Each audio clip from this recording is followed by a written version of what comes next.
So, good evening, everyone. Um, I'm happy to start this second webinar. We are going to go on with this with the basic topics of biomechanics. And a couple of weeks ago, we have talked about the basic concept of the force, of the moment, and of the rigid bodies having a center of resistance. Now, these are very important concepts, and we do need to know something about this stuff. But they are only the very first step of our voyage about biomechanics. So, as we said last time, forces are to be considered as the action of one body against another one. So, whenever you have a force, it means that you have two bodies or two separate units, how you want to call them, that have some interaction. Okay, so if you think to our environment where we work in the mouth, you will see that there are a lot of actors, a lot of parts that can produce forces, and from there, as we have seen last time, also moments. So if we consider the complexity of our orthodontic appliance, or the many teeth that are involved in the orthodontic treatment and procedures, we have to understand that it's not enough to think to one single force acting on one tooth, and this will be our point to consider. So things are often very complex, and we need to be able and trained to make some manipulation of the forces. So we will have to work in what is called vector calculations. We will come to this very soon. But I want to spend a few words on this. Now, if you want to be trained in this part, you would need more time that I can spend now with you. I mean, so we are not making a mathematics course now. And so I will show you rather fast the procedures, but these are very basic mathematical procedures, so probably you can find a way to retrieve this information somewhere else. Just to tell you that in my long-term courses, we just stick my students to this, and they have to do exercises, they have to solve problems. So in this short online course, we cannot do everything, but I will show you the procedures, and then maybe you can review it somewhere else, because it's just mathematics, so it's not something which is particular in orthodontics. Okay, so the point is that, for example, we might need to combine two forces. You work in an appliance where you have an elastic, and at the same time you have a cantilever, or you have a coil springs. All the things are working together, and we need to know the total force system. This is important because, as we will see later on, when we have to find the relation between the movement and the stress that we apply, we need to know the total force system. In other words, if I have I will just sketch it here. If I have a tooth here, and if I apply a force here and another force, I make an extension here, another force here, the dental movement that I get from this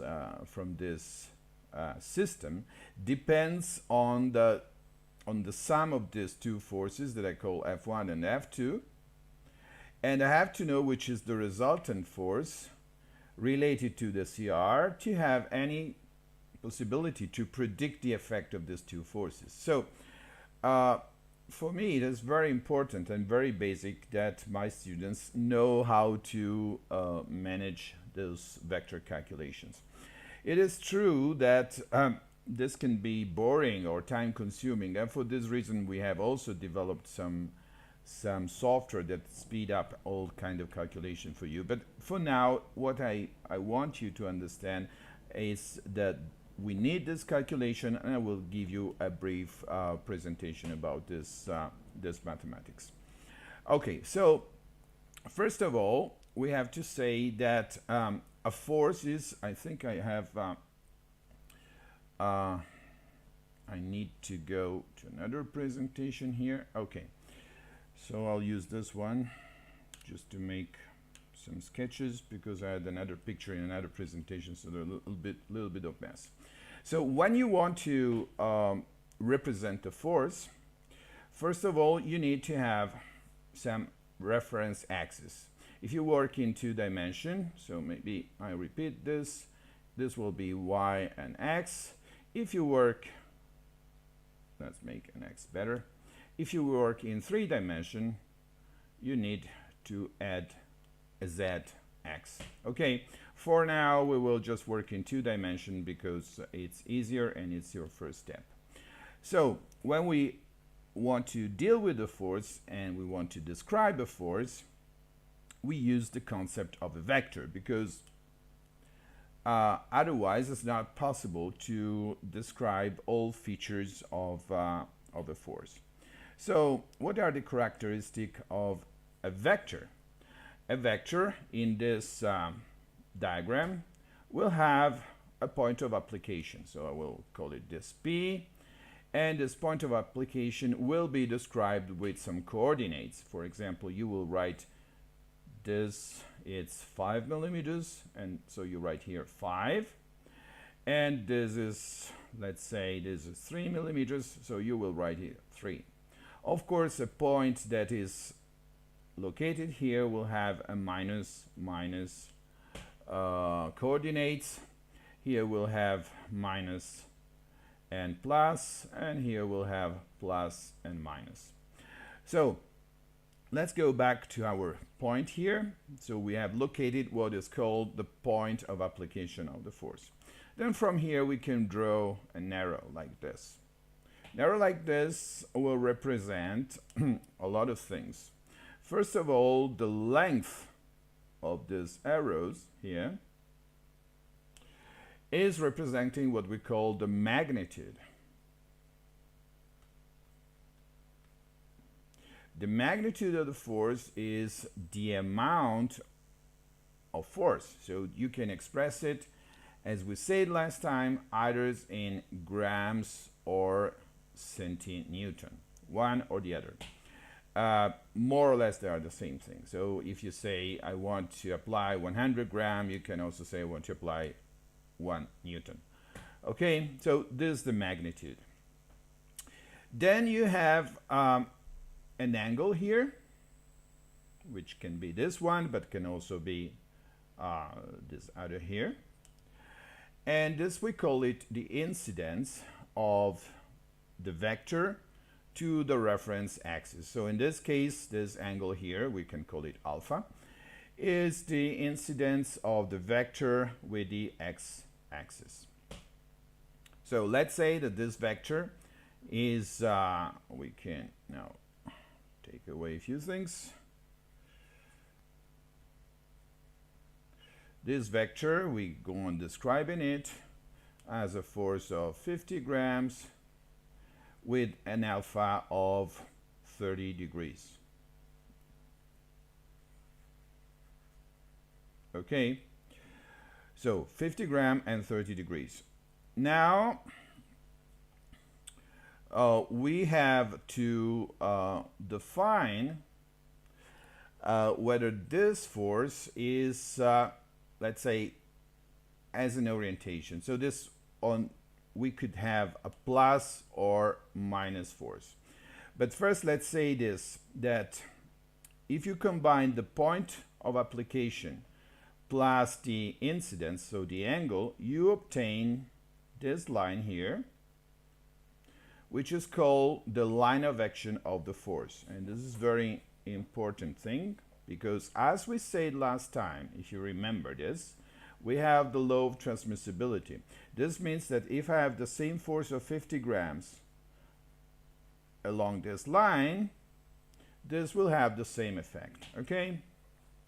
Now, along this line, you can have forces that can be considered plus or minus, depending if they go, in this case, up and to the right, or down and to the left. So in this case, we call this plus. So in the overall, remember, we have point of application,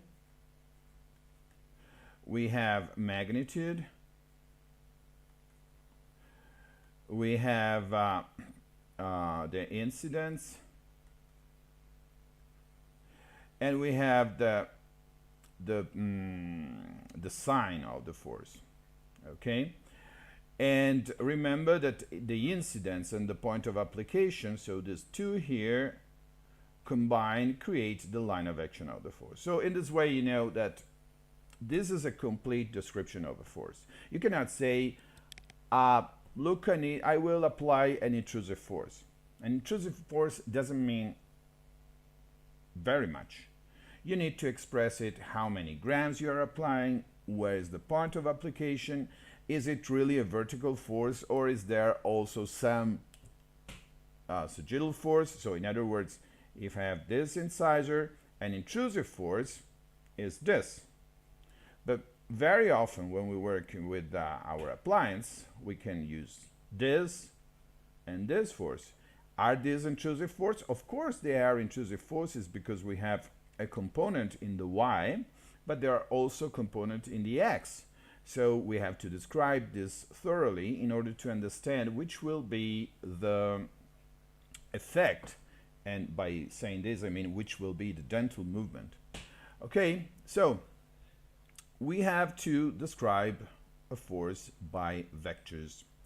So once you describe it, what I need to know from my students is that they are able to make some basic calculations. I start with them, and this is the only thing we will do today, with some two-dimensional calculation. Three-dimensional calculation are more complex. I'm working and developing a software to make it in digital models, but this is, I mean, it's rather too high level for this course.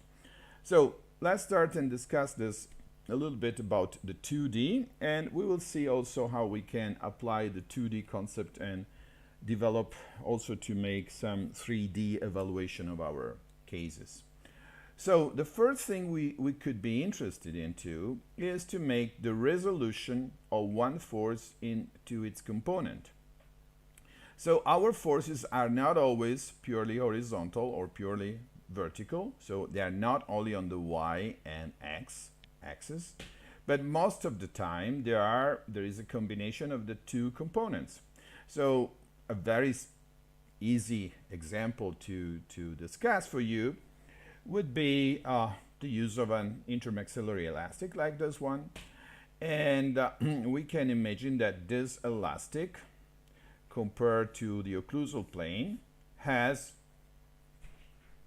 a specific angulation, and we describe in this way the incidence, and we have a line of action of the force. We can consider a point of application here, or maybe here is the same thing. Okay, and then we know that this is 100 grams. This is how much you are getting of force by stretching the elastic. Now, maybe you are interested in knowing how much is the extrusive component or how much is the sagittal component. This can be interesting because if you are building up a complex appliance, for example, you remember last time we were discussing that a force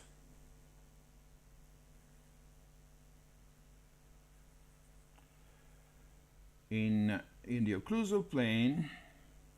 Now let's think to this molar. And let's imagine that this is your molar in the occlusal view, and you are pushing with an horizontal force. So this is the horizontal force on the buccal side. Well, you know very well that here we have a CR in this position, and that this force is producing a moment, because it's not passing through the CR. So this force will produce a moment with this direction. So if you want to avoid this moment or avoid any rotation, you should produce a moment which goes on the opposite direction, and you can do it by applying a force on this side. But if you're using this elastic, you would need to know which is the horizontal force, and by knowing this force, then you can plan something to apply on the palatal side so that you avoid rotation. So in other words, we are applying this elastic. This elastic creates a distal force and a vertical force plus moment on this plane, but we're not considering them. But now I'm interested to know this force, because if I want to avoid rotation, I will need to apply force on the lingual arch, on the lingual side, on the palatal side. Probably I will use the palatal arch. And it's important that I know the amount of this force. So how do I know this? We use the rules of trigonometry, which are maybe sometimes people are scared by this. Oh my God, where I am, they're just talking about mathematics and trigonometry. I will try to just to explain it once, rather fast, because we don't have a lot of time. But believe me, this is not difficult. I mean, any kid at the age of 15 is able to do this very, very easily. So I don't think that this should be a problem. In case I understand that you go back later on and you review this stuff on your own. So let's assume I have a force that I described like that, and I have an angle here of 30 degrees. And I want to know which are the horizontal and vertical component. I just considered the force as the hypotenuse of a triangle. So that's it. That's the basic rule. So if you work with this idea, you know that the vertical force will be equal to the amount of the force, which is this one,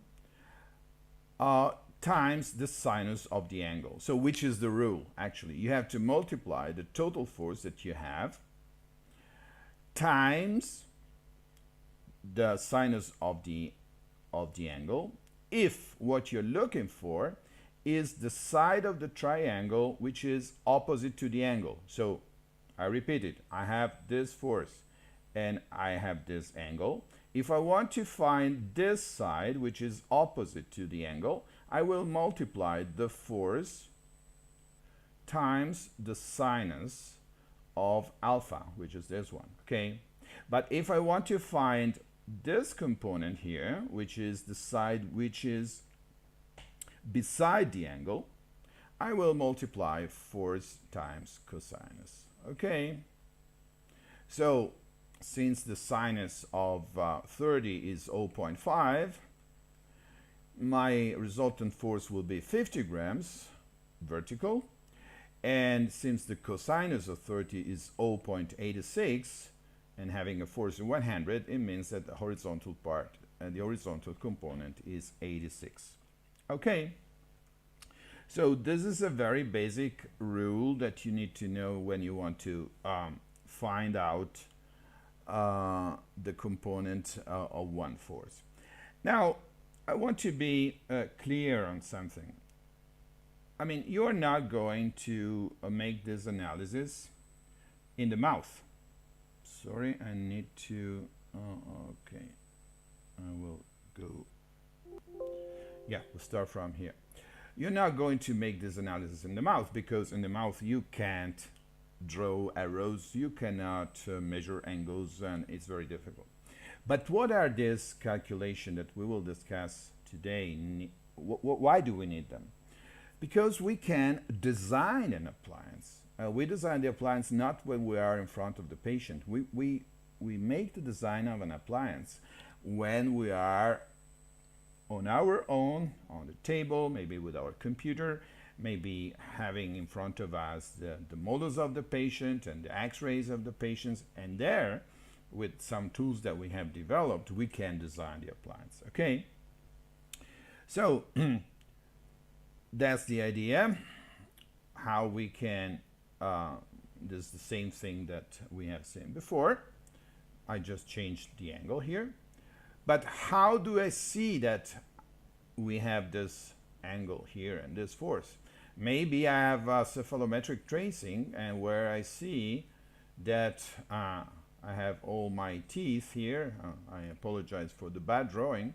And I'm just saying, okay, what about if I place a class 2 elastic to the molar? Well, it would be there. So what you see is this angle, and you measure it on the lateral cephalometric or something. Or you can do the same, and I do it very, very often, on the occlusogram. The occlusogram is our environment for the treatment planning, but this is another story. Okay, but anyway, you have to learn this basic stuff. So the second step that you need to do is the sum of two forces. So what happens? Let's assume that you're having, again, we're doing lower incisor. It's better for this example. Let's assume that we have a lower incisor here.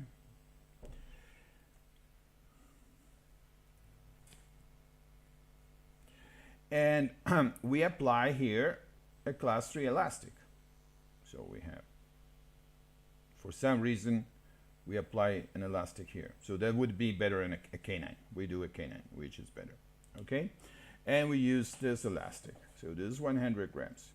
But at the same time, we have also another force coming maybe with the vertical elastic here.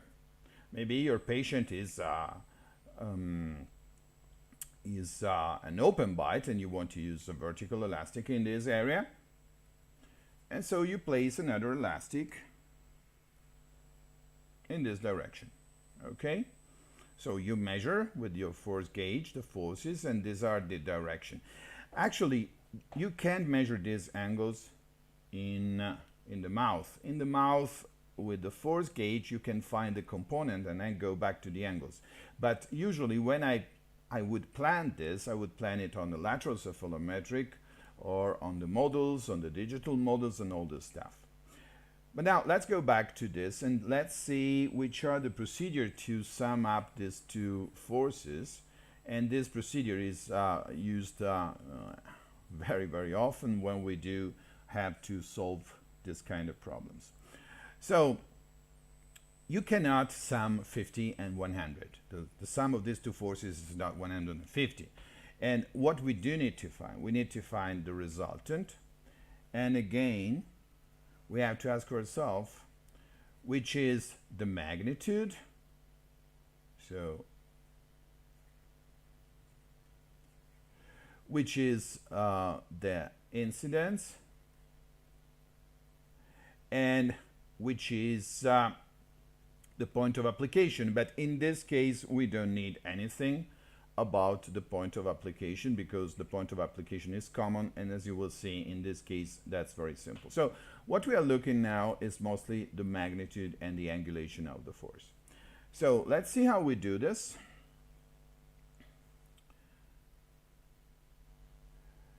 This is the amount of the x, which is 100 times cosinus of 20, and this is the amount of the F1. This is 100 times sinus of 20. Here we have the two forces. For some reason, I don't know why this was not calculated. So we have decomposed the two forces like this. So you see that I have the Fx1 and Fx2 on the same on this side, and this we have the 2Fy. So this can be summed because they have a common line of action. So if you want to sum forces, they have to be purely horizontal or purely vertical, okay? So in this case, we can sum 93 and 25, but actually they have opposite direction. So you see that the resultant x is 68, and the same we do for y. The two forces have the same direction, so the resultant y is a real sum, which is 77. So once that you know the component of the resultant, so what are this? This is the total of the vertical, and this is the total of the horizontal. So you can use the Pythagoras law, theorem, to find out the amount of the force. And you see that the force is this amount. I'm not going to do it for you, but there's the result already. And how do we find the angulation? This is a little bit more complicated to understand, just in this very fast, but I'll try to do it. For every angulation that you have, so this, and this, there is a specific ratio between sinus and cosinus. And we call this ratio as the tangent, okay? So if you have an angle, which is this one, knowing this angle, you can find the tangent. Okay, that's easy to understand. Well, now what we have is that we already know the y and x. So the ratio between y and x is the cotangent, or the ratio between x and y is the tangent. Once that you know the tangent, you can go back and find the angulation. So if you want to do it with electronic calculator, so I can do it just to show to you with the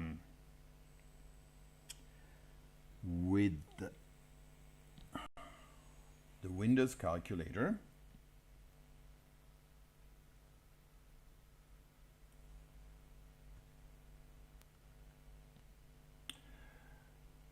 So what I'm doing in this case, I start with 77 divided by 68,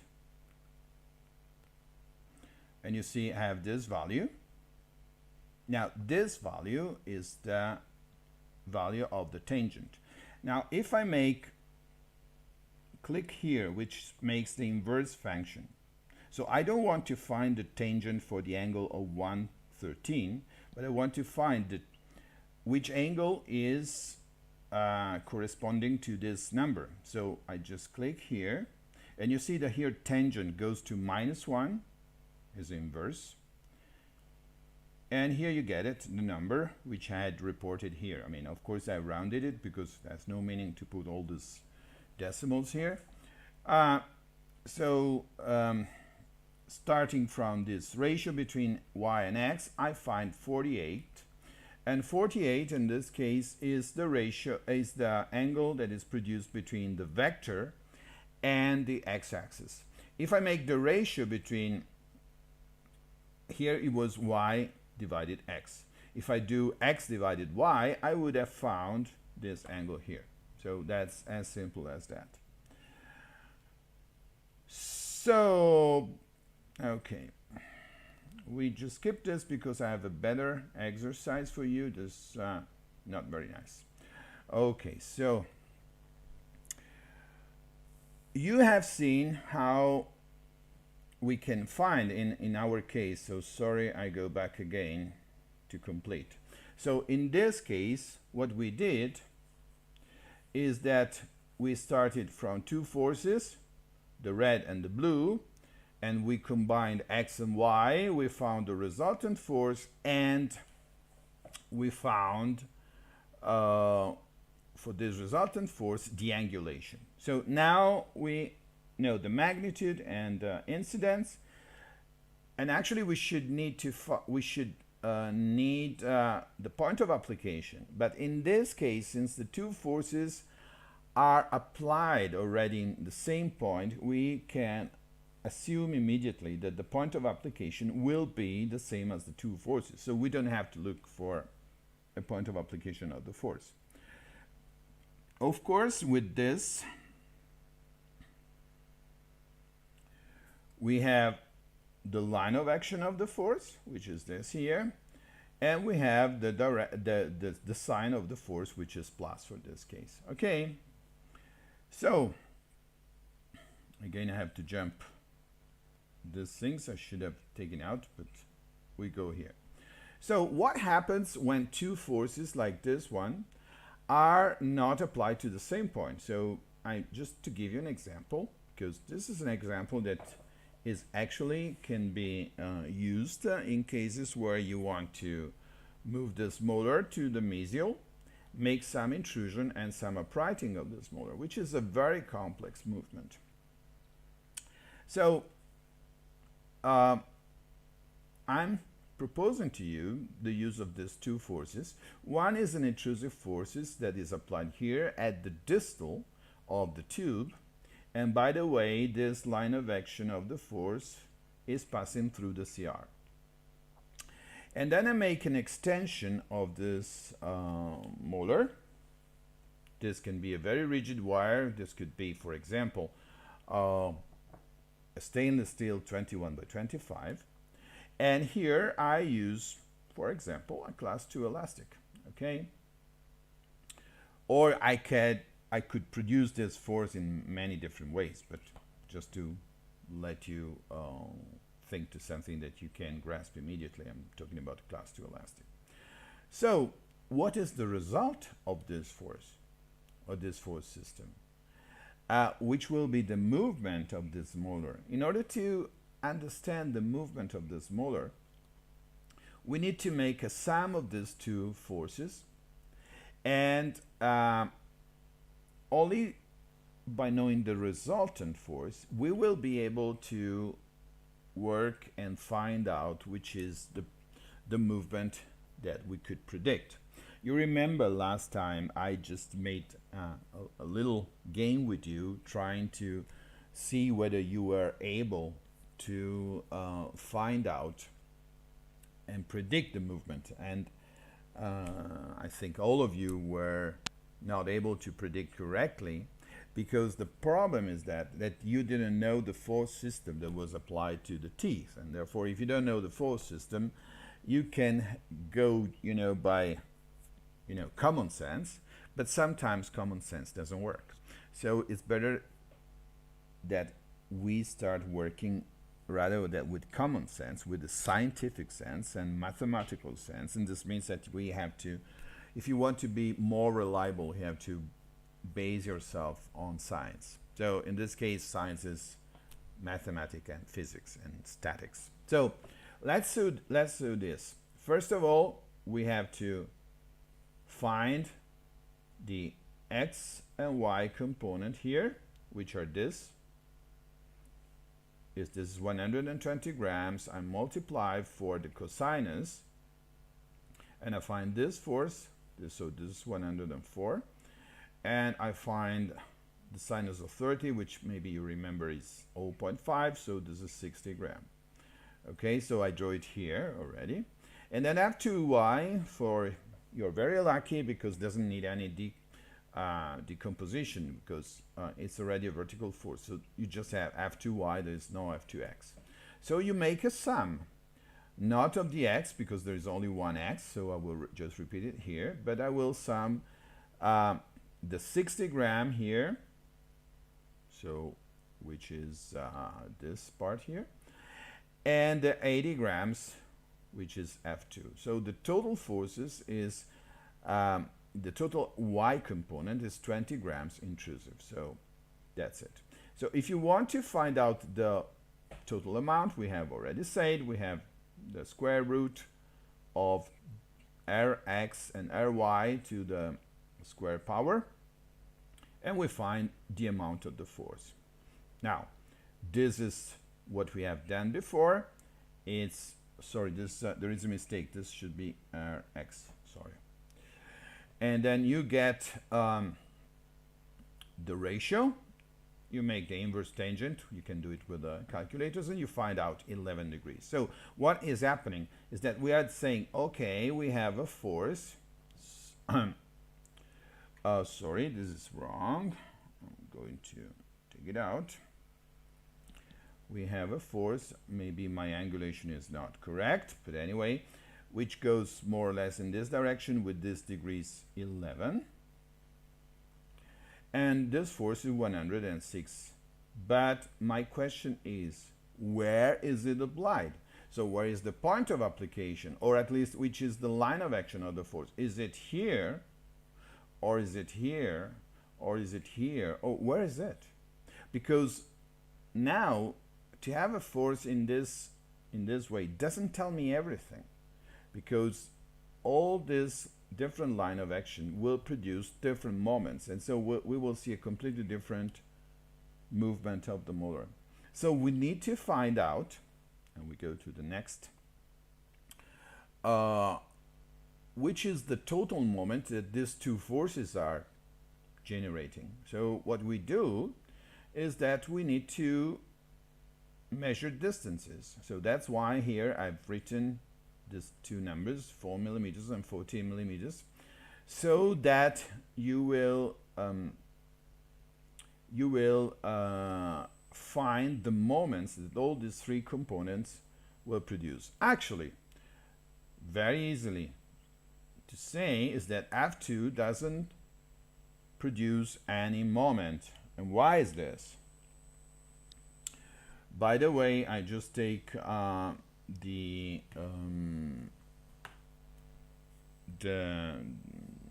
want to just to tell you that if you have questions, just ask them, and just ask these questions to the interpreter. Just say stop, ask the questions to the interpreter, and he will translate this to me, and then we will answer. Okay, so at a certain point I will tell you, are there questions? So if you think you have a question to ask, just write it down during my lecture, and sometimes I will stop it and say, is there any question? Okay, so but now I'm just asking you a question, but I don't wait for the answer. So why F2 doesn't create any moment? So M2 is equal to zero.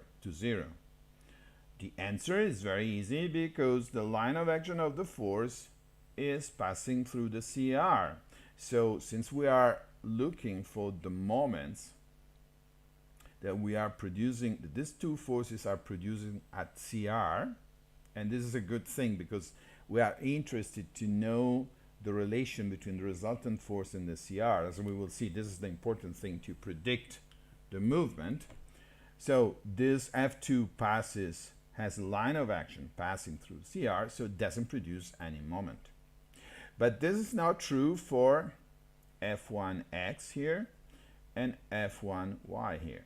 So F1x is this here, and is in a horizontal force. And as you remember, I told you last time, the distance between a force and a point, in this case our point is the CR here, should be measured perpendicularly to the force, or to the line of action of the force. So if the force is horizontal, the measure will be vertical.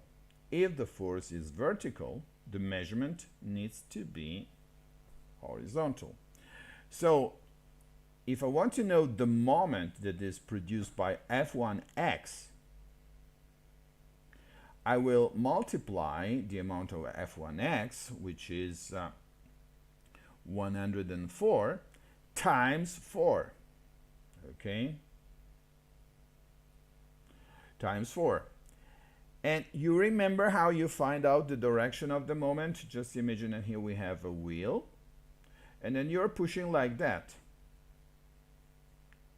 So in this case, this is the hinge of the wheel, and the wheel is rotating in this direction. Okay? So here I have the moment for 416 gram millimeters. I remind you that the moment has as a unit, measurement unit, the gram millimeters, because it's a force times a distance. It could be a centinewton millimeters or a newton millimeters, but it's always a force times a distance. Okay? And we could say that this is a counterclockwise.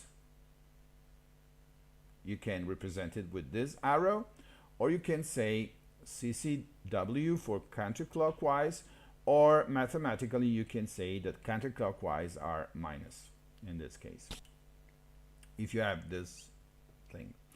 Now,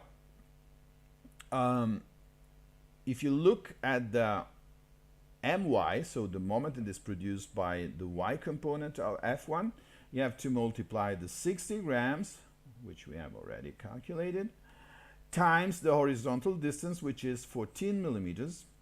And so this product is 840 gram millimeters. And this time, you can imagine that if you are pulling in this direction, the moment that you produce is clockwise. So here it is. It is a clockwise moment or plus. So the total moment for this force will be, as I said, there's no moment by F2, and you make the sum of all moments that you have seen. So 416 counterclockwise, 840 clockwise, the resultant moment is 424 gram millimeters. What does it mean? It means that this motor, by the sum of these two forces, will be rotating clockwise, which maybe it's good if you think, I'm taking all this out, that what you're looking for is an uprighting of this motor, very likely, okay? So, but now, as you will see, it's not enough to say, okay, we'll rotate clockwise. Yes, it will rotate clockwise, but is that enough? How much moment do we need? For example, usually when we work for a molar uprighting, it should be recommended to work with about 1000 gram millimeters. So maybe this is not very effective for an uprighting. But anyway, what is most important is the combination between the moment and the force, and as we will see later. So now we know that we have this moment here, and we have this tendency for rotation. But now let's put the things together.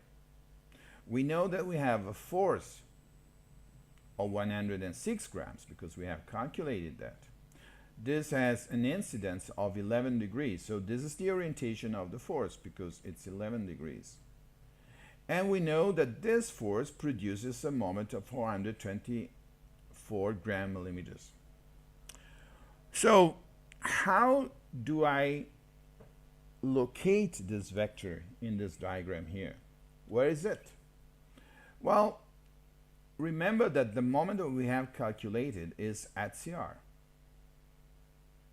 Okay? This means that always at CR we have a moment and the force, where the force is 106 and the moment is 424 gram millimeters. Well, you should ask yourself, which is the force of 106 that can produce here a moment of 424 gram millimeters? Well, think to this, okay? When you have a force and you want to know the moment that is produced, what you do is you know that the moment is equal to the force times the distance, isn't it? Now, you know the moment already and you know the force already. What you are missing is the distance between this line of action of the force and the CR. And how much is it? So the distance is equal to the moment to force ratio. It's just the same. Now the moment to force ratio is 4 millimeters. This means that this line of action is 4 millimeters away from the CR. So let's imagine that you make a circle. I'm not very good in tracing this, but there is a better drawing coming in a second. I'll do my best for now. So there are only two lines of action which are tangent to this circle and have the right angulation. And these are the only possible lines of action for this vector. But this vector will produce to the CR a moment which is counterclockwise, while this vector produces a moment which is clockwise.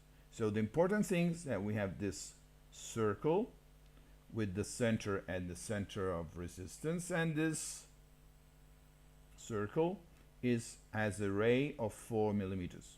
Then we find the two tangents that have an angle of 11, and then we have two options, and we select this or this depending on the direction of the moment. So the direction of the moment is clockwise, and so the right force is this one, provided that this distance is 4 millimeters. So now I take everything out because it's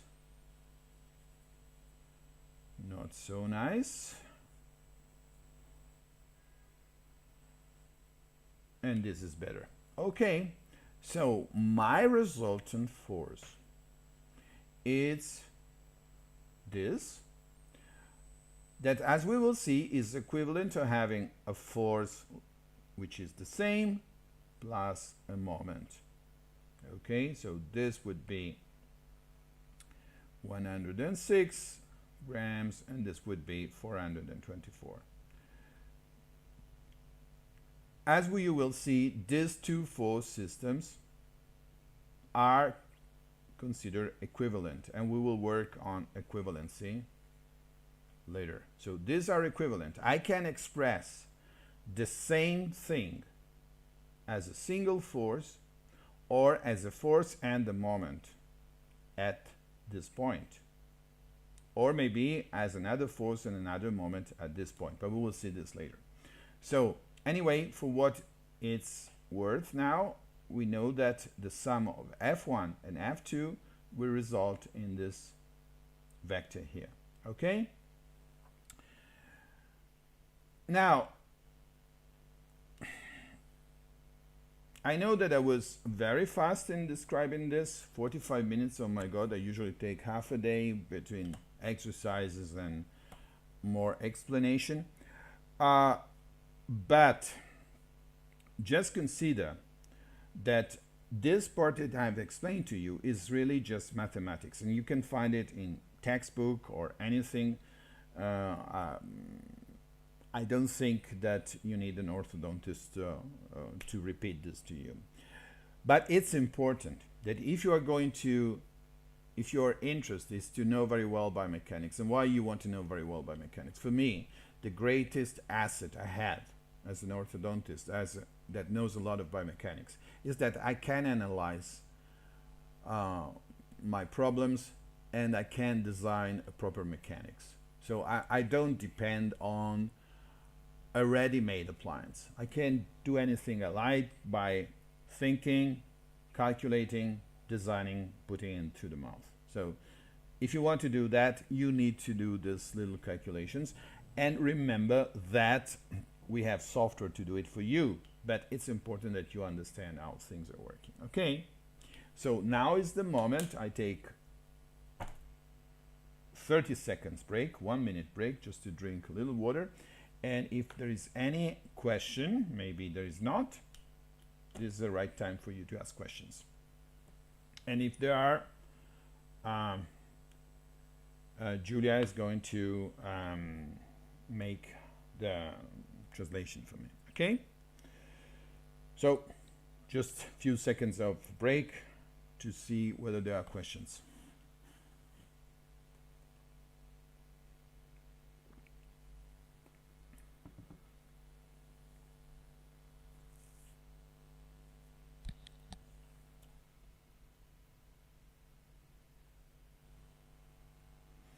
In the meanwhile, I'm changing the presentation.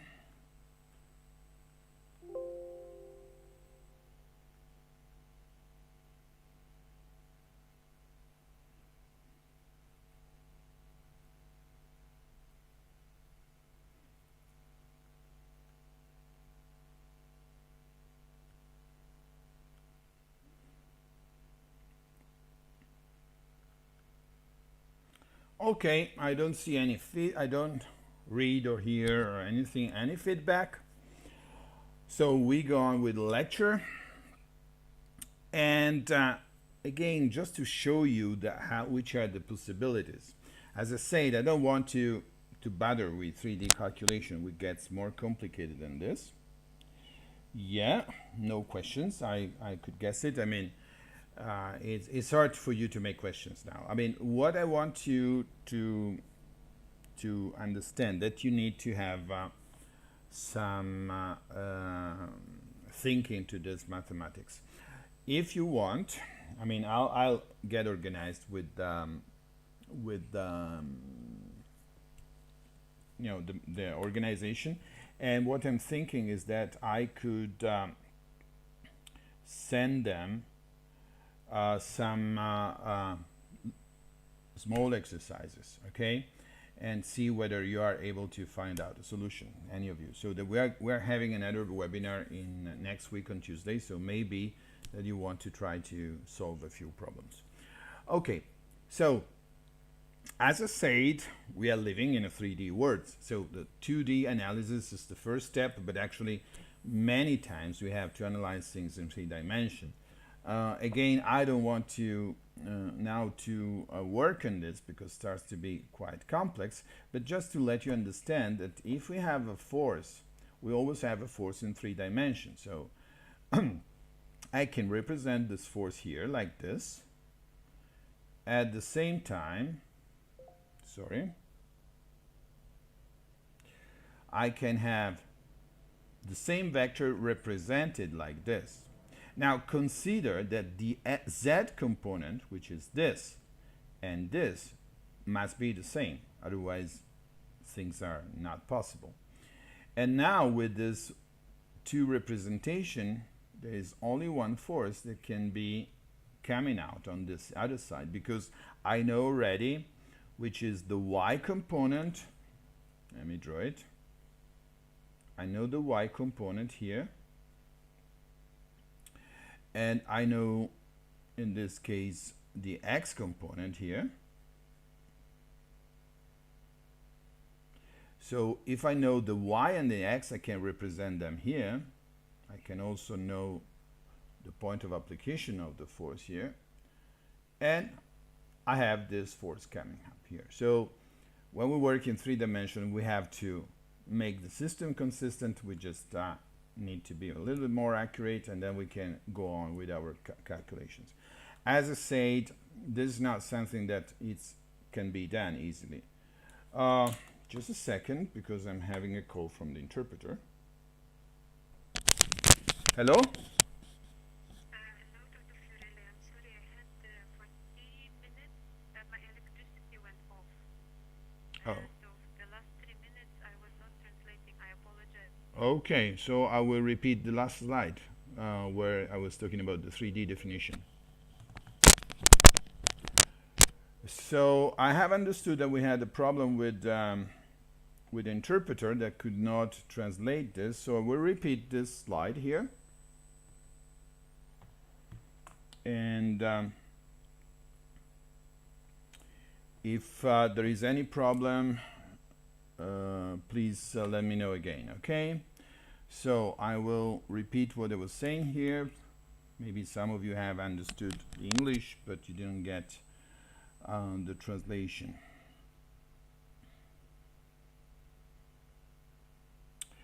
So what I was saying that in the previous in the first part, we had to discuss about we have discussed how to make calculations in 2 dimensions. But as I said, in our practice, we are working on patients that are obviously 3D objects. Okay, don't call it objects. It wouldn't be. I don't want to be offensive, but we have to work in volumes. Okay, so calculations are in this case more complex, and I'm working to develop software to doing this. But for now, just imagine this concept that I can describe a vector like this one in 3 dimensions, and it's enough that I make 2 analyses in 2 different planes.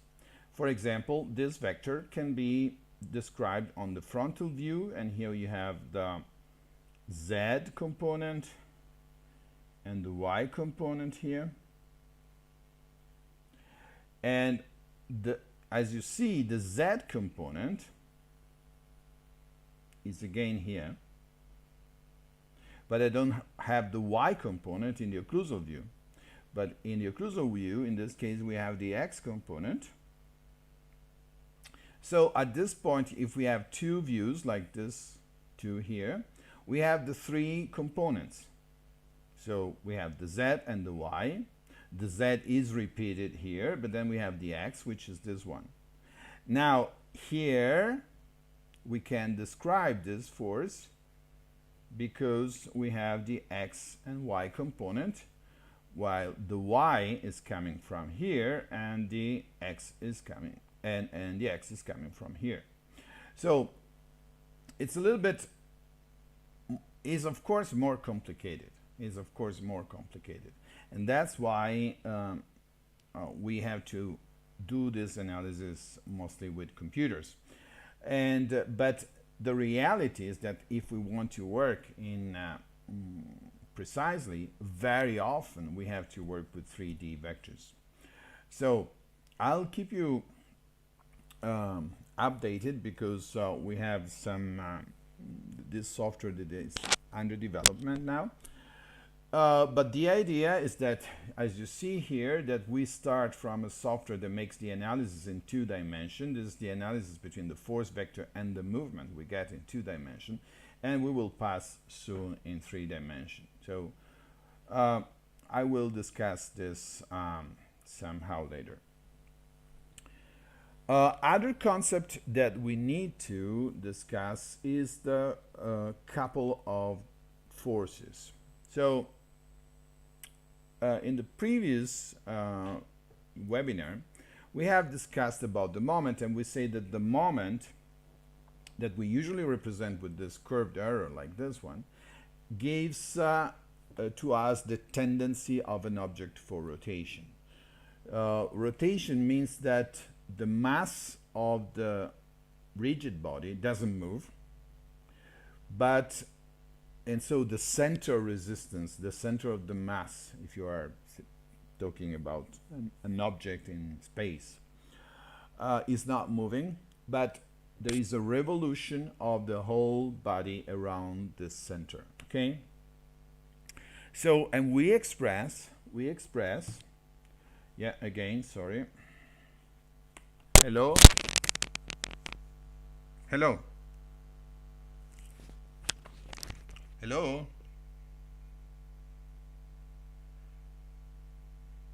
I can't understand Russian.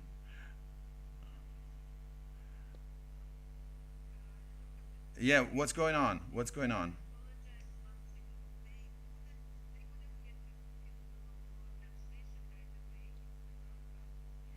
Okay, so what should I do? Repeat again that one?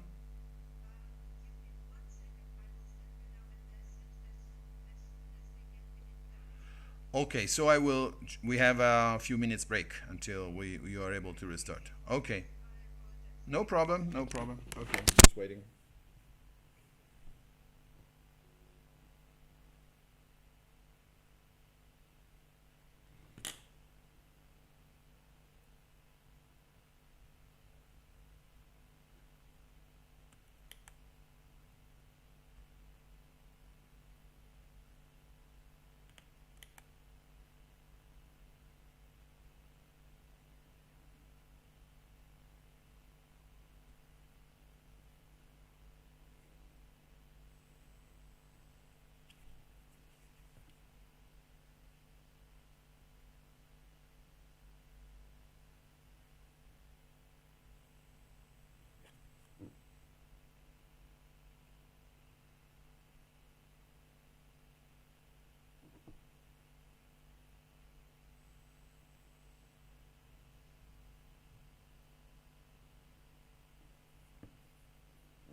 Okay, it seems that the technical problems are solved, so we'll finish 5 minutes later to take back the time you have lost. No problem. I don't think it's a big problem. Sometimes technical issues happen. So I will repeat this for the third time, so probably I've learned this now. So the point is that, okay,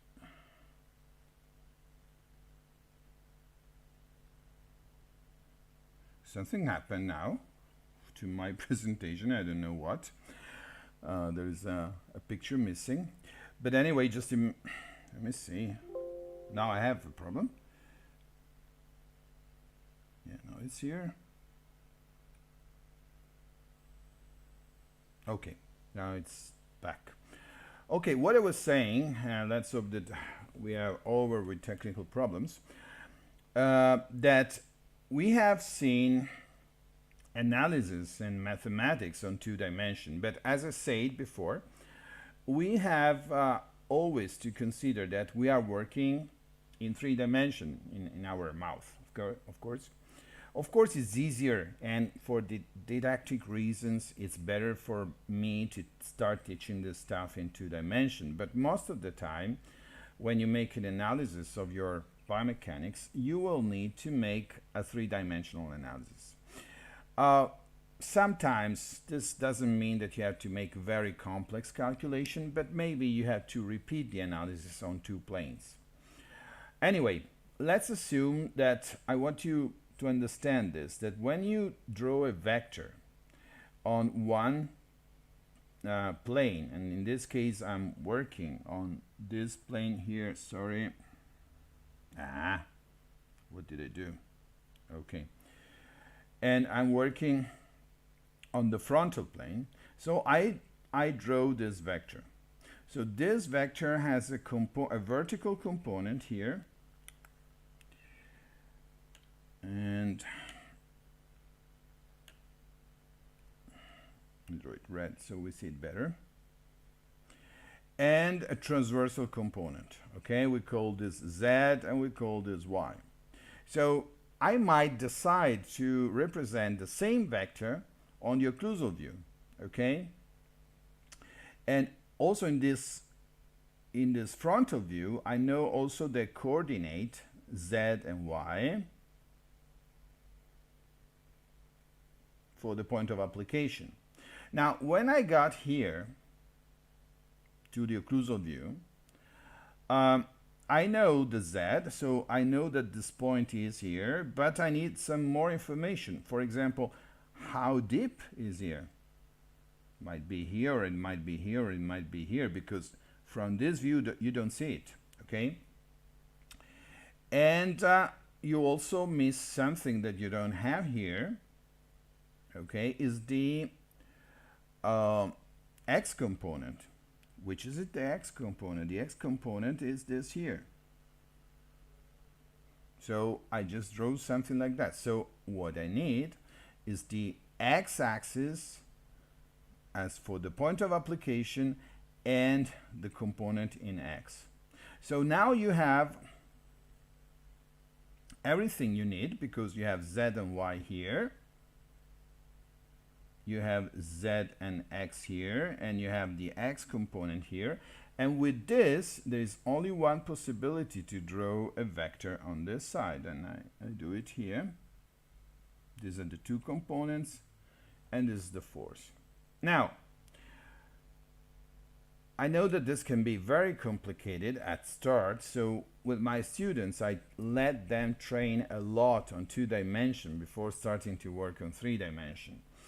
And 3 dimensions can be very complicated. But anyway, as I said before, we are working on a program that should be ready in a couple of months probably, to make this vector calculation in 3 dimensions. For now, all our vectors were working in 2 dimensions, but I think there was a limitation.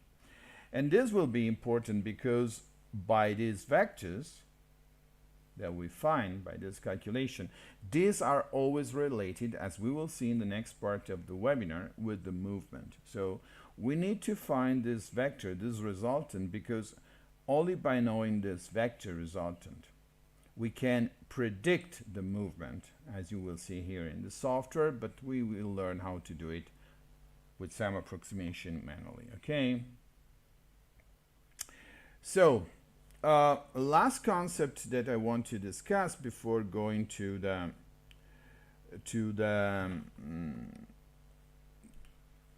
movement analysis and the relation between the dental movement and the force system is to describe the concept of the couple.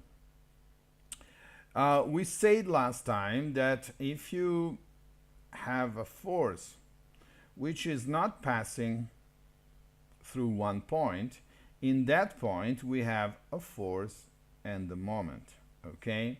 And the moment represents the tendency for rotation. That's what we said, okay?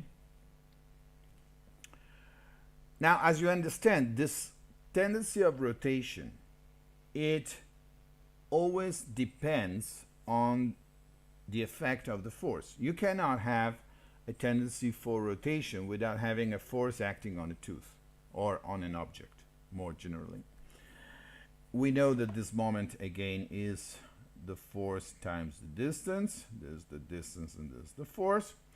But we also know that beyond the tendency for rotation, so beyond the moment, on this point, we will also have the action of the force. So when we have a force somewhere, on a point, on another point which is not along the line of action, we will have the same force plus a moment. So force and a moment together, they will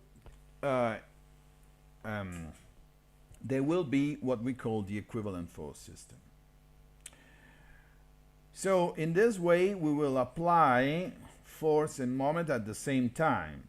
And this means that we are not having only a rotation if this is the CR. Remember that we can find a force and a moment in any point, but we are particularly interested in the force and moment that are acting at CR, because this, as we will see, are related to the dental movement. So we have discussed about the center of resistance a lot during the first webinar. So it's important now that we will work on the force system at CR to find out the relation between the movement and the force system, okay? So if I have this force here at the CR, which is this point here, I will have a force and a moment. This means that I don't have just a rotation, but I will have some other movements that we will discuss later. Is it possible to have only a moment acting on a specific point? In order to do that, we need a special force system which is called the couple. The couple is actually nothing else than the combination of two forces like this one here. And they have to have a very specific characteristic. They have to lie on two lines of action which are parallel, first of all. So we have to have two lines of action with the same angulation. They have to have opposite sign, and they have to have the same magnitude. So this is a real couple. Sometimes people say, oh, I'm applying a couple, and they draw something like that. This is not a couple. Although there is a couple inside, but at least it's not only a couple. This is a couple plus a force. We will work on this as well. But a real couple or a pure couple is like that. There are two forces, opposite sign. So I was so stupid. This is a minus. Sorry. Opposite sign, same amount, same magnitude, and line of action which are parallel. So this is a couple.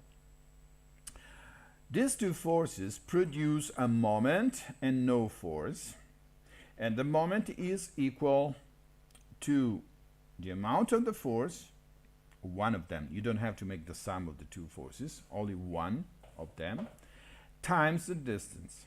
Okay, so this couple I represented here is the same as writing this 250 gram millimeters with clockwise direction, because it's 50 times 5, and the clockwise direction depends on the orientation of the two forces. Now it's very important to understand that the effect of a couple that we have here is not depending on the position of these two forces.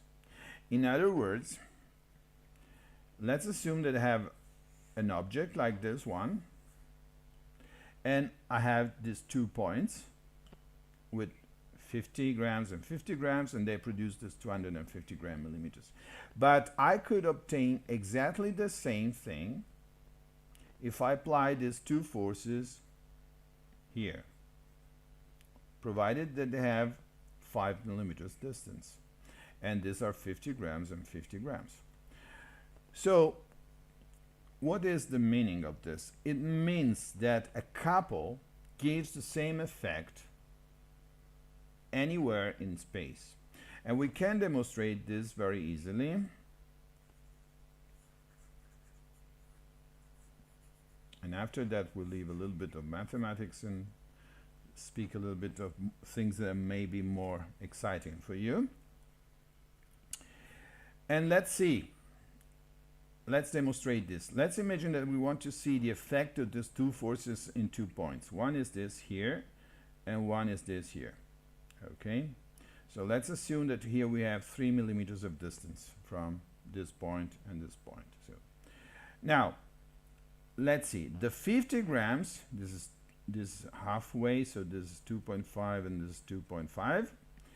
The 50 grams will produce this F1 here, will produce a moment of 125. And this force here will produce another moment of 125. These are always gram millimeters, not grams, sorry. And the sum is 250 grams as we have seen it. But what happens in P2? Let's see it. So the 50 grams here will produce a moment which is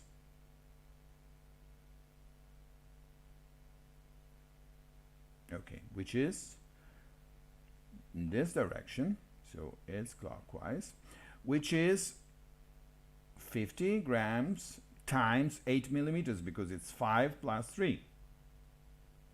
Okay, so it's 400 gram millimeters. This force here will produce a moment which is on this point here, which is opposite. Remember the wheel? So you're pushing in this direction, so the rotation is opposite. And how much is it? It's 50 grams times 100 times 3, which makes 150 gram millimeters.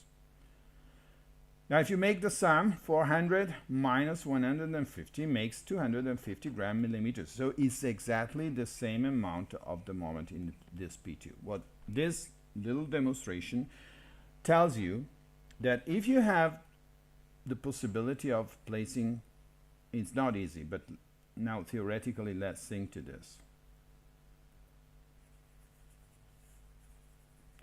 If you have a bracket, so everyone is happy when I talk about things that are related to our clinical practice. So let's assume that we have a bracket. We have a tooth with a bracket here. Okay? And in this bracket, we produce a moment and nothing else. We have a moment of 1000 gram millimeters. Well, if you place the bracket here, or if you place the bracket here, or if you place the bracket here, there is no difference. You will have the same effect no matter where you place the bracket. So this is very important. Okay? The same thing. if you are able to produce 1000 gram millimeters in this other plane, there's no difference in having the bracket at these three levels. The same effect. But things are different if you apply, besides the moment, also a force. So in this case, things are different, okay? But if you are applying only a moment, the position where you apply the moment is not important. So it doesn't make any difference, okay? This is important when we will deal also with more design and calculations, okay? So that's the demonstration. And what I wanted to say, if I have this object, doesn't matter whether I produce the moment by using these couples. The couples are what we have in the brackets. How do you produce the moment in the brackets? Right, let me see if I have it here. Yes, I have it here. If you have a wire, inserted into, engaged into the slot, you have many point of contacts, okay? So let's assume that in this case we have a point of contact here and a point of contact here, and in this, where there's a point of contact, there must be a force. If the two forces are equal, I'm producing a moment. But if the two forces are unequal, I'm producing a moment which is made by 30 grams and 30 grams, and there is a difference of 20 grams which will be there, okay? So in this way, inside a bracket we produce a moment, or a moment and the force. We can also produce a force, but in this case the point of contact must be somewhere else. Instead of having, and this happens very often, that we have the 2 points in the opposite, one up and one down, but sometimes when the wire is engaged parallel to the slot, the two forces are both in the upper side or on the lower side, and in this case you get only a force, okay? This is a system that produces forces and moments into the bracket, and there will be hopefully another course to go in depth in this. Now we'll leave this topic now of vectorials calculation and evaluation, and we have to start discussing which is the relation between a specific force system that we have at CR and the movement. So, in other words, let's assume that you know that a specific force and a specific moment is acting at CR. You have a CR and you say, I have this force and have this moment. What you need is to find a relation between this and the movement you want to obtain.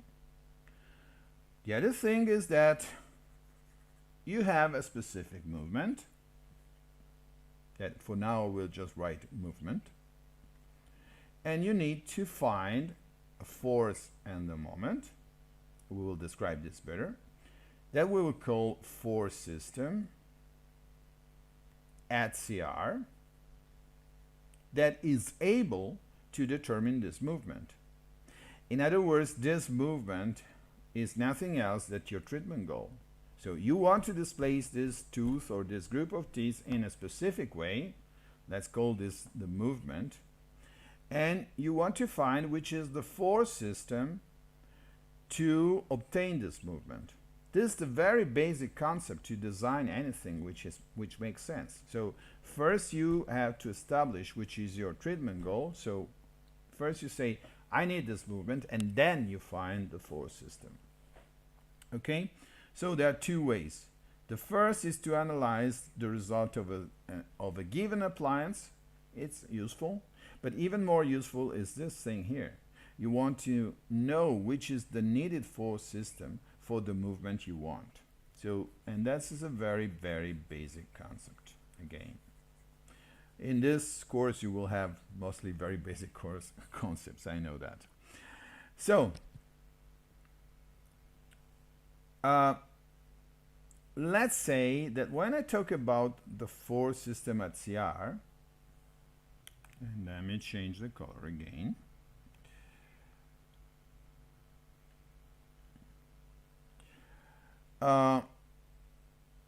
I just need to know not everything, but what I call qualitative force system. Why? Because I need to know which is the force direction. I know that there is a force passing through the CR.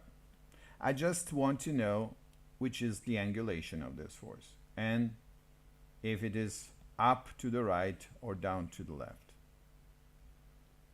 I'm not at the moment interested in the magnitude, so I'm not interested to know whether it's 100 grams or 50 grams, just that. This force with the angulation, and I know it's passing through the CR. Then I want to know if there is a moment, and the moment can only have two directions in one plane. Now we will make all the analysis in 2 dimensions. And this direction, of course, can be clockwise or counterclockwise, nothing else. So force direction, moment direction, and we need to know the moment to force ratio. So I don't need to know the absolute values for the moment and the force. I just need to know which is the MF ratio. So if a force is 100 and the moment is 1000, we have a moment to force of 10. But the same could be if we have 50 grams and 500 gram millimeters. Both these two systems can be represented here in the same way. Why is this? Because we know that the kind of movement is the same if you have different level of the force, different level of the moment, but if you have the same direction of the force, the same direction of the moment, and the same moment to force ratio. So we need a quality to know the quality of the force system. Okay, I hope this is clear.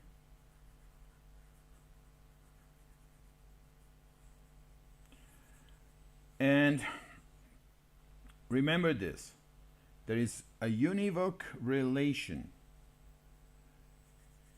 between the qualitative force system and the movement. So you can say, I need this movement, then I need this force system. There is an approximation, I know it, there is an approximation that I use it to make it to make this concept usable for a clinician. But this approximation is not so much to disturb your possibility of working to design a custom appliance. But before going to the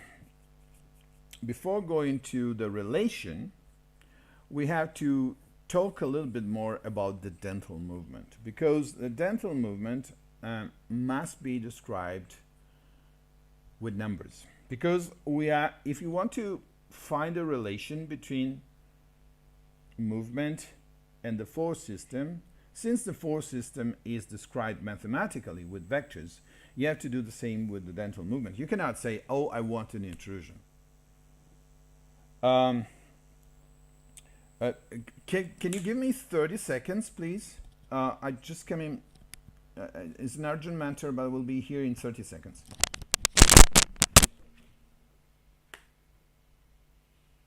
Birte, sto facendo lezione, finisco tra mezz'ora. Ti posso richiamare? Ciao, ciao, ciao. I'm back, sorry.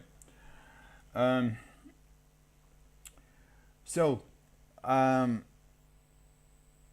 I said, we need to find a way to describe with numbers the movements. And the concept that we'll have to use is the center of rotation. I will be back to this. Now, let's start saying about something that you have already seen, probably translation. We have described translation when we were saying, when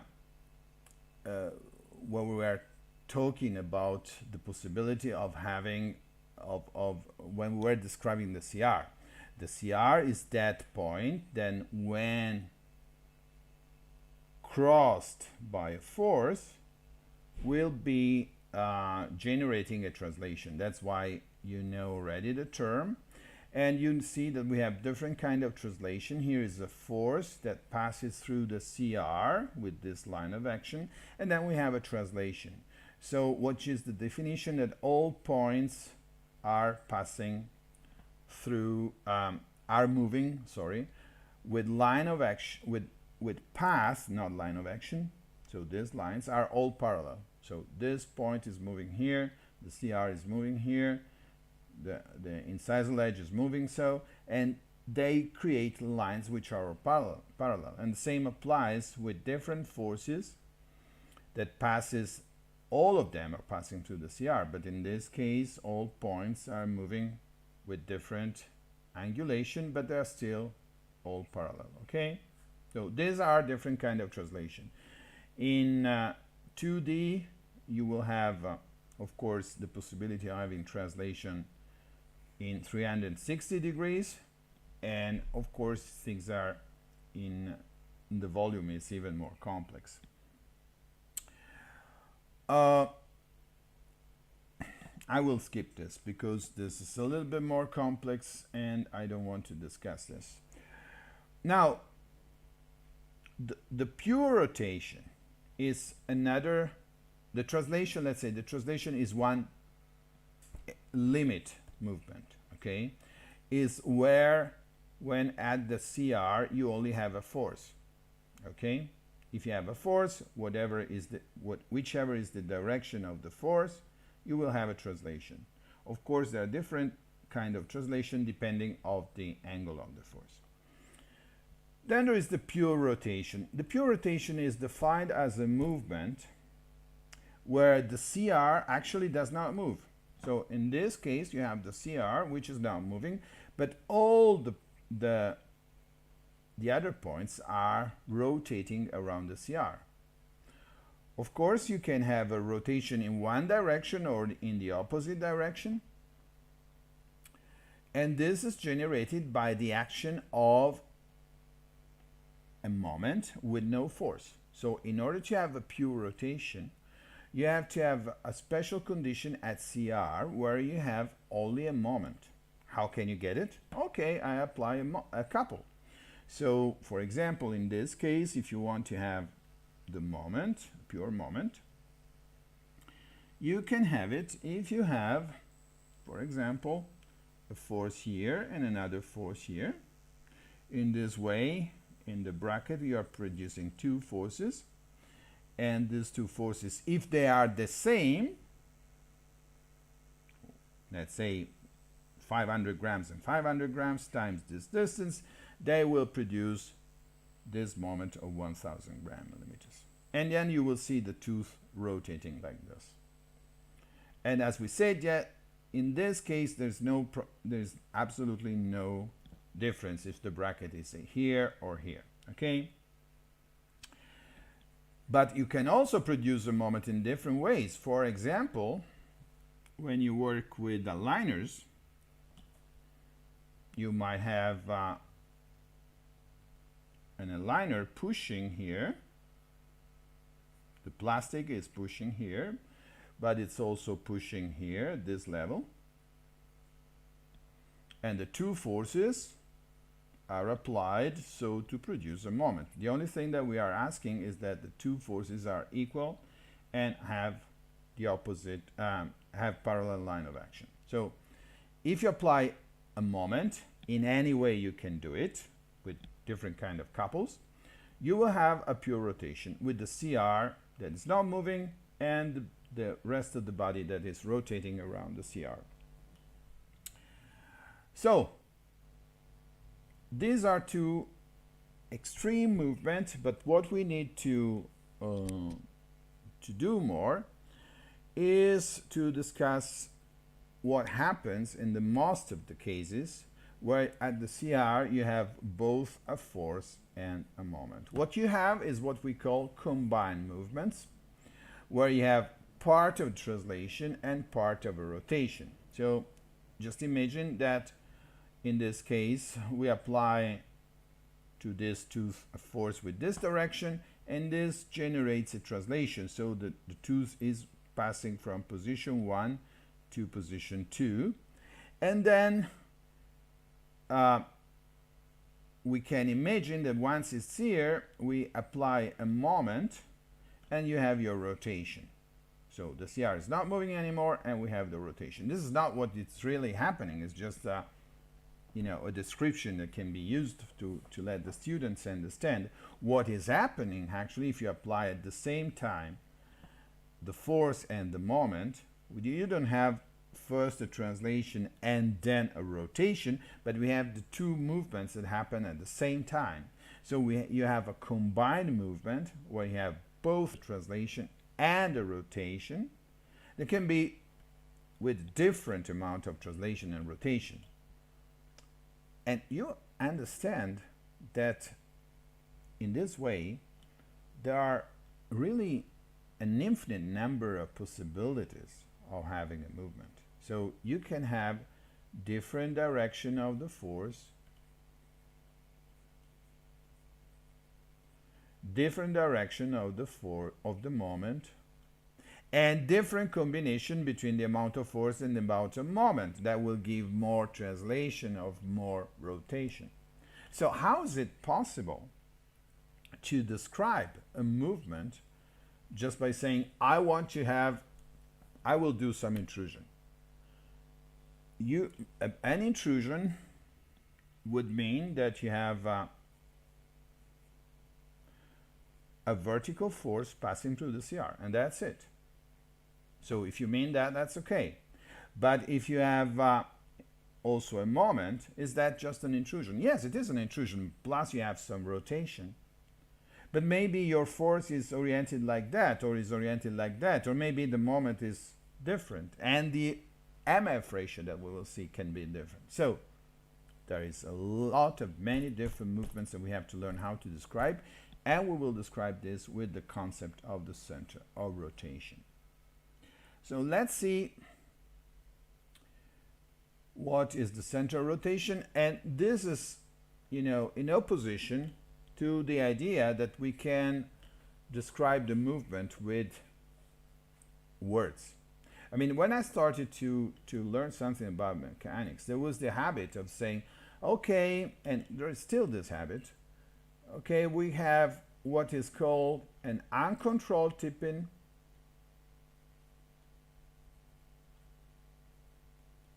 is this here, or controlled tipping. This was the translation, and this was called root movement. Okay, that's okay. But what about if my CR is moving like that? Not horizontal, but like this. What about if I have more rotation or less rotation than this, but not as much as this? Things are many more. I mean, to have just 4 categories like this one is not enough to describe all the possibilities, okay? So we need to do something better, and we will use the center rotation, which is a method to describe mathematically the shortest path that connects 2 positions. So, and this is also important because if we use the concept of the center rotation, we are describing a route, not just a movement. Because you can get from here to here just by making this. And then you say, okay, I got it. This is my final position. But no, that's not the right thing. You need to go like this so that you follow the shortest possible way. This is the most effective, of course. So, how do we define the center rotation? Let's imagine that we have the position of this tooth, 1, and this position of this 2 here, 2. This could be the initial position and the final desired position, or the position that you see after some treatment. Okay, you want to find out which is the center of rotation for this displacement, and we call this geometrical center of rotation. So you select 2 points. In this case, I've selected the cusp here and the same CR. You find the midpoint. You trace a perpendicular line to this midpoints, and you see where these 2 lines are crossing. This is the center of rotation. The center of rotation tells you a lot of things, but basically, the first thing you have to remark is that the center of rotation can be very, very close to the CR or very, very far from the CR. And this will mean that you have a movement with a lot of rotation if it's very close to the CR, and there will be a lot of translation if it's very far. In fact, in pure rotation, the center of rotation, it's the center of resistance, so the distance is 0. While in pure translation, you cannot find the center of rotation because the lines are parallel. So if you make a perpendicular, they will never cross. And this means that the center of rotation is never found, or is at infinity. And this is the condition where we have a translation. But it's very difficult to have, or it's not very often that we meet a pure rotation or a pure translation. But we find movements that are mostly a translation or mostly a rotation, and some movements where there is a very good blend of them. So in this way, we have the center rotation, and the first thing you have to think, oh, the center rotation is very close to the CR. This means when we have a lot of rotation, or it's very far, let's say it's 50 millimeters from the CR. Oh, there is an important amount of translation. That's important to say. What I said again is that the center rotation describes not exactly a movement, but a path, a route. I mean, you can have the center rotation and have a movement from this position to somewhere here in the middle, or even more in this direction, and you get the same center rotation. So you know that you will have this kind of movement, but you don't know the final position. The final position will depend on other factors. For example, how long you will use the force system that we'll find, and how fast is the speed of movement, which is not the same for all patients. So the center rotation is not actually telling you the movement, describing the movement, but is describing the shortest path between 2 positions. And then if you get from position 1 to position 2, it depends on how long and how fast will be, how long will be your force system, your appliance be working, and how fast will be the movement. This is a biological factor. So we have a few examples that you can see. Here's the center rotation. You see that usually the center rotation is in the area that moves the least. So in this case, you will not find it here. Let's see.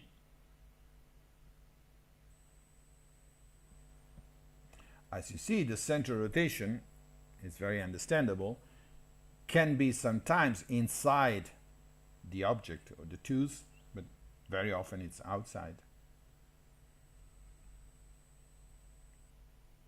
We have to find it in all planes, with all teeth,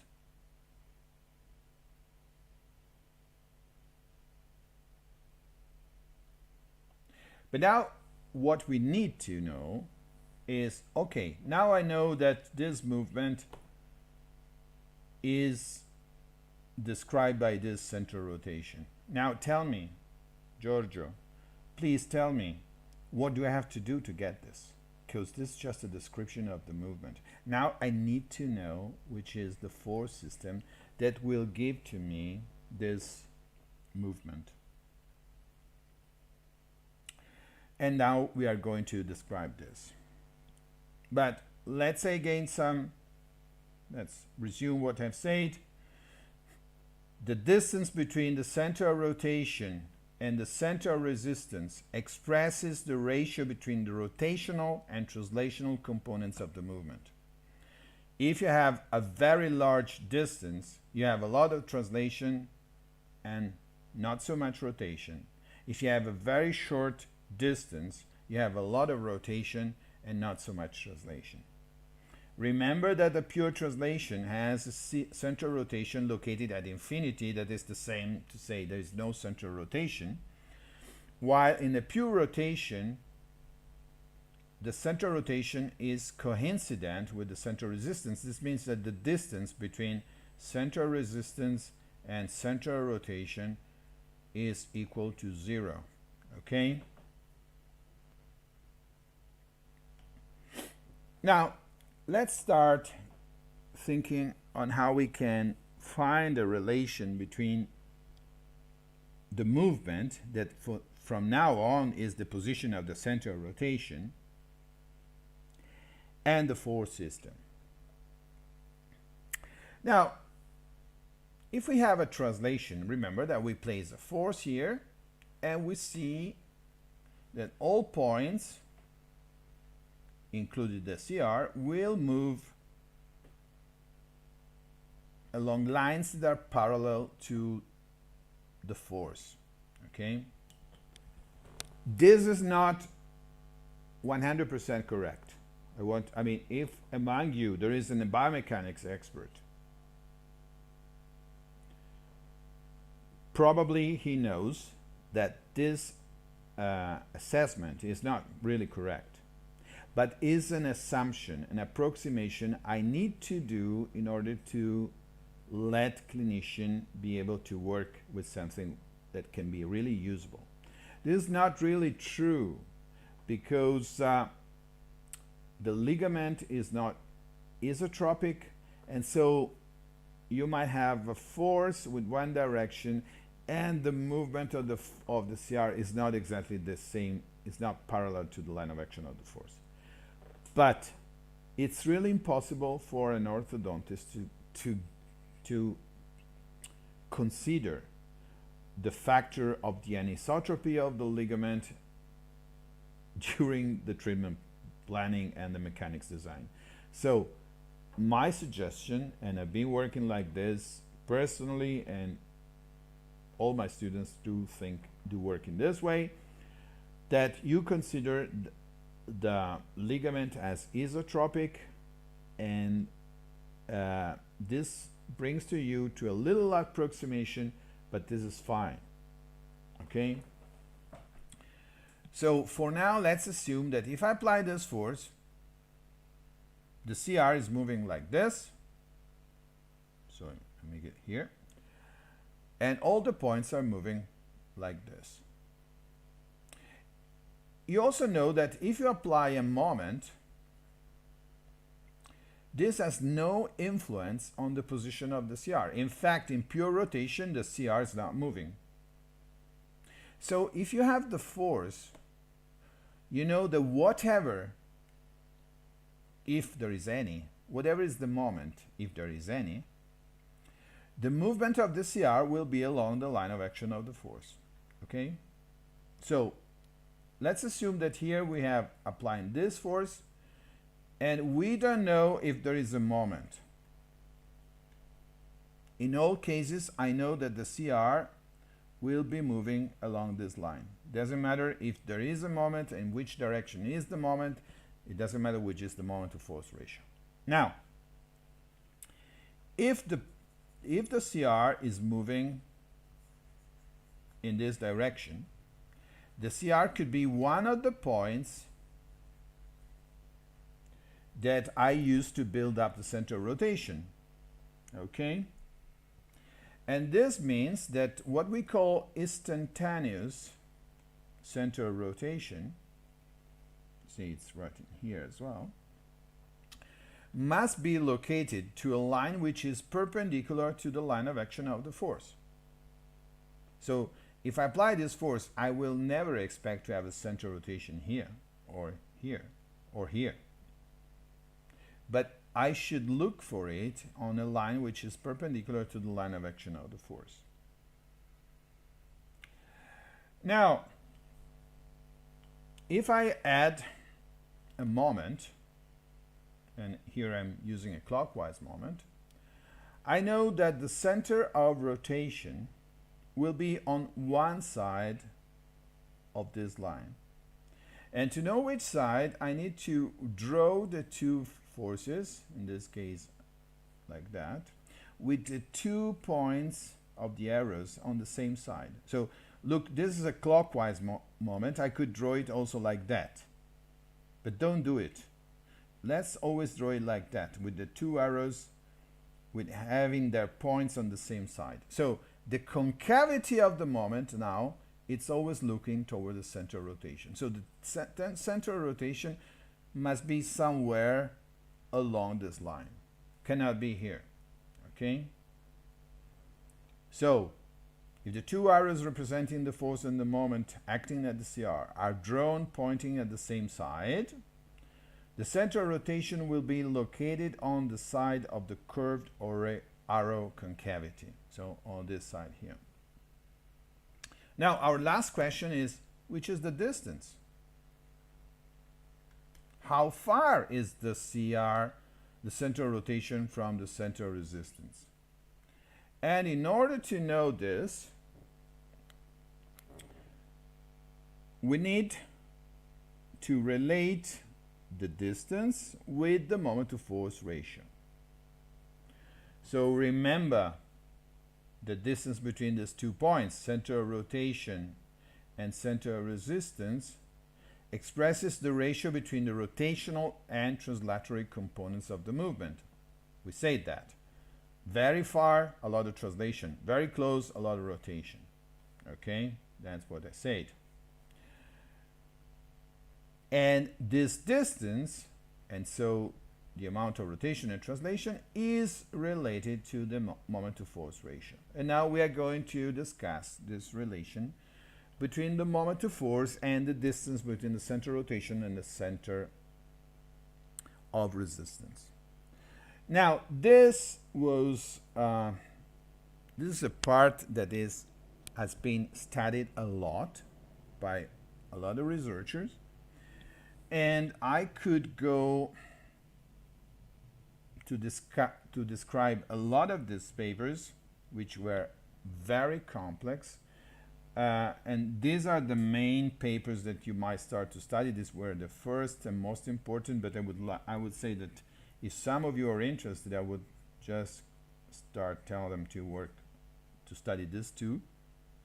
As you see, are not very recent, but there are more and more coming out, also in 3 dimensions.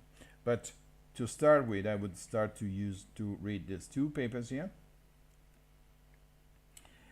And what I see from the result is that there's not a linear relation between the moment of force and the distance between the CR and the center of rotation, but there is this relation which can be described by this figure, which is called hyperbolis. So there is this curve that you can see, where on one side you have the moment of force and on the other side you have the distance. Okay? Now, in the original papers, you see the first one by Burston and Pripunievich, they were using the MF at bracket. In other papers, they are using other kind of MF at CR. Then you will see this thing is very, very complex. And you will forgive me if I skip all the complexity, but I will give you this table I mean, if you have a cell phone, just take a picture of this table, which is very important. Or maybe I will send you some material, some handout for the course. And so this table is something that I've created by working on many of these papers, and gives you the relation between the distance between the center resistance and center rotation and the MFF and the moment to force ratio at the CR. As you see, there's not one curve, but there is a range. And when you want to find the relation, and if you want to be very accurate, you would need to know something more about the teeth. For example, is it a long root or is it a short root? Do you have lost marginal bone, so the root is not like this but is like this? So sorry, this is the bone. Or do you have had some apical root resorption? All these are influencing in which area you should look for the relation. But let me give you an idea. So in the average, you stay in the middle. So let's assume that you have this moment to force ratio, which is, let's say, 5. So you have a moment of 500 and a force of 100. This means that you go here to the moment to force 5, and you go and read here in the middle, and you have a distance between center resistance, center rotation of 12. That should be this here, more or less. Okay. Now, let's assume that you have a canine which has a very long root. Well, you should stay from here more in this area. Or if you have a tooth which has a root which is shorter, and for example, as could be a molar, usually have a shorter root, or if you have a root which is more cylindrical, you move on this direction. So let's say a very simple rule. If a root is long, you move in this direction. If a root is short, you move in this direction. If you lose bone, the root becomes more conical and you move in this direction. If you have apical resorption, the root becomes more cylindrical, and then you move it in this direction. Very hard to say exactly. That's why we have some approximation. But in the most of the cases, what you would do is just work here in the middle of this range. So, and knowing that you might have some approximation that you might fix later on. Okay? So, let's say this. We have this movement. We find the center of rotation. And we measure this distance. Well, how do you measure it? I mean, when you do this, you are working on the lateral cephalometric, you're working on the models, you're working on the occlusograms. It's not something that I'm inventing. So I make my treatment plan, and I see on the lateral cephalometric, something that you know more, that I want to move the upper front teeth from position 1 to position 2, but you see, I don't want to increase this inclination of the tooth, and I don't want to see the increase of the overjet, so this is my final position of the tooth. Now I build up this movement and I find out the center rotation, okay? Now, which is the needed force? Of course, is the force that is going on a line of action which is connecting the CR, which is the moment. the moment has a concavity which looks towards the center of rotation with the 2 points looking on the same side. Which is the MF ratio? Well, now I don't know. I need to see the table. Now, I measured this distance, and you can do it on the cephalometric tracing. Okay. And here is not, but let's assume that this distance is 20 millimeters. You are here in the middle. Most of the time it's better you stay in the middle, and you read the moment to force ratio. So in order to get this movement, you need to apply this force, this moment, and a moment to force ratio of 4. This could be 50 grams and 200 grams millimeters, but also 100 grams and 400 gram millimeters. I hope this is clear. On the opposite direction, you can start saying, okay, I am applying to the CR this force and this moment with a moment to force ratio of 5. So where is the center rotation? So how will the teeth move? Sorry. I apply the force and the moment here. The center rotation will be, the instantaneous center rotation will be on a line perpendicular to the line of action of the force passing through the CR. The concavity of the center of the moment looks in this direction, and the distance depends on this moment to force ratio. Okay, once that I know the center of rotation, I can imagine how the tooth is going to move, but I don't know whether it will go here or here. How much is it going to move? It depends on the speed of the movement, and it's a biological response, and on the time that you leave the same force system acting. Of course, if you leave this force system for 1 day, nothing happens. If you leave it for 1 year, you get a different movement.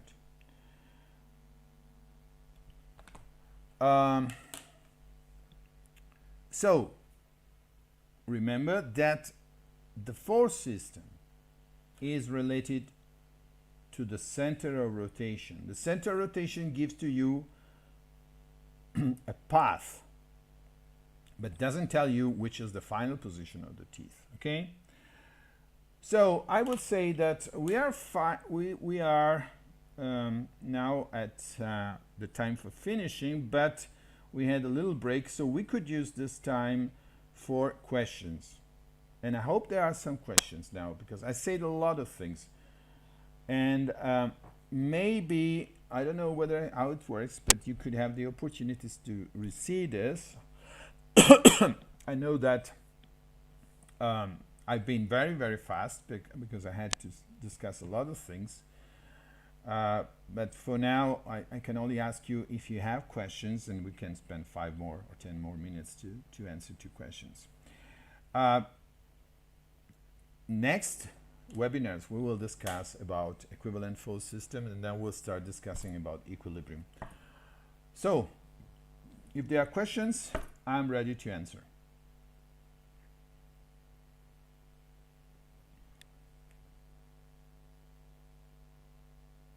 I'm waiting any feedback.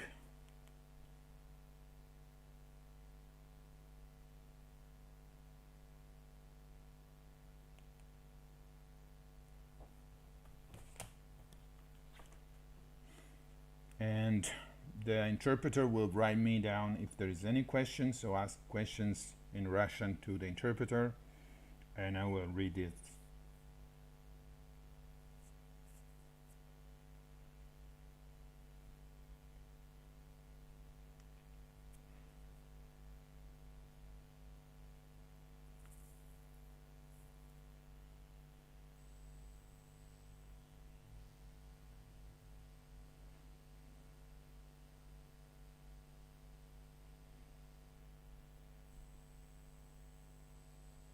Okay, it seems there are no questions, so let me say something. Where can you see this again, because it's very hard to have this lecture 2 hours and remember everything, because I said a lot of things and all these are quite important things to go on.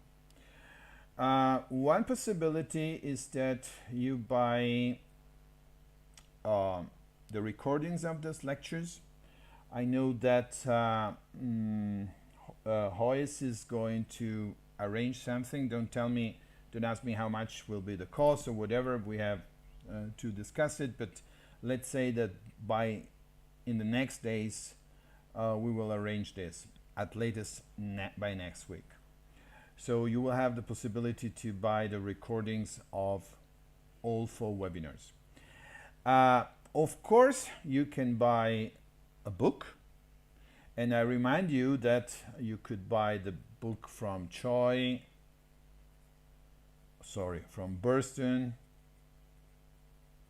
and Choi, or you can also buy the book from myself and Professor Melson, which is an online book. Okay, and if you're interested in this one, go ahead to this website,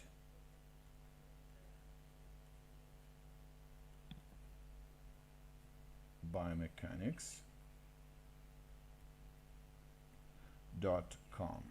Okay, and here you can buy the access of this book.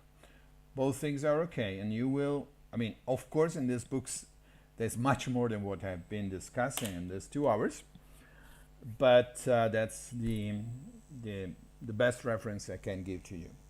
So I hope you have enjoyed this very difficult webinars and very complex webinars. I know this is not easy, and I hope that you are to have you at the next webinars, which will be next week. Okay, so that's over for today, and thank you for being here. So I think this is over. Have a nice evening or night in Russia. Well, now it's 8 p.m. in Moscow, I guess. So have a nice evening and dinner. Bye-bye.